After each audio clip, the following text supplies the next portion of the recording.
Gabriel Wilkerson. I'm a senior robotics student, mechanical engineering robotics student here at Embry-Riddle.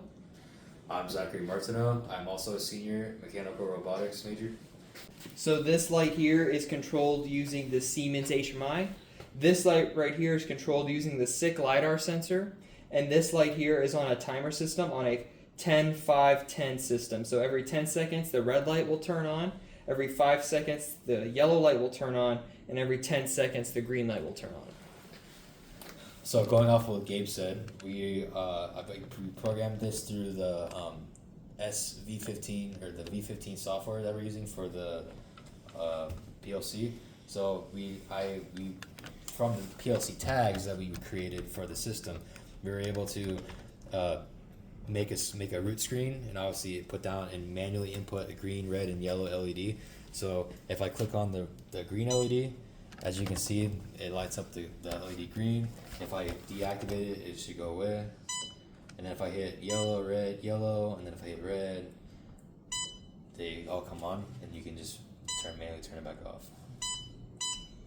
And then you can have them all on as well.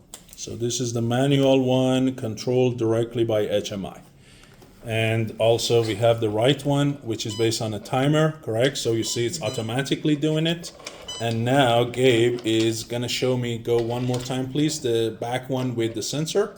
So as soon as it, could you explain the logic, what happens when it goes green and red, the one with the SICK sensor solutions? So when the car goes in front of the SICK sensor, you can see here that the SICK sensor lights up on this LED, informing the SICK sensor that there is something obstructing its path. And so that sends a signal through the Siemens logic controller, which tells the green LED to turn on and the red LED to turn off. Once the car passes, however, the LED once again, the green LED turns off and the red LED turns back on. And the red LED is the default setting, so it is always on the red. Automatically goes back. Okay, so if you want to tell us briefly and approximately how much do you think was the total cost of the system, considering that the Siemens system, we bought it at educational discount of 50%, so the whole HMI, power supply, communication module, and the brain, they ended up about $1,000. So roughly how much extra budget do you put into electronics? And even the SICK sensor solution was donated to us, but like, if you want to replicate this, how much roughly it would cost? The only real cost we had was the cost of the PLA filament to create the field, and the other cost was just the LEDs. We also needed a power supply, an extra power supply to run all the LEDs as 24 volts wasn't enough. We needed an extra power supply to run all the rest of the LEDs going.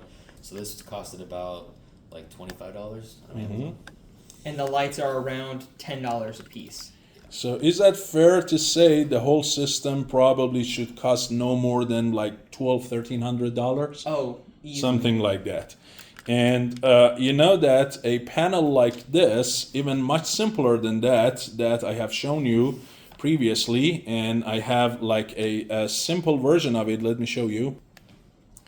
So something like this that is not complete yet, but you can see it in training classes for automation and PLCs. Some simple thing like this is typically sold at around $9,000 to $10,000 or more if you have all sorts of input-outputs modules for it.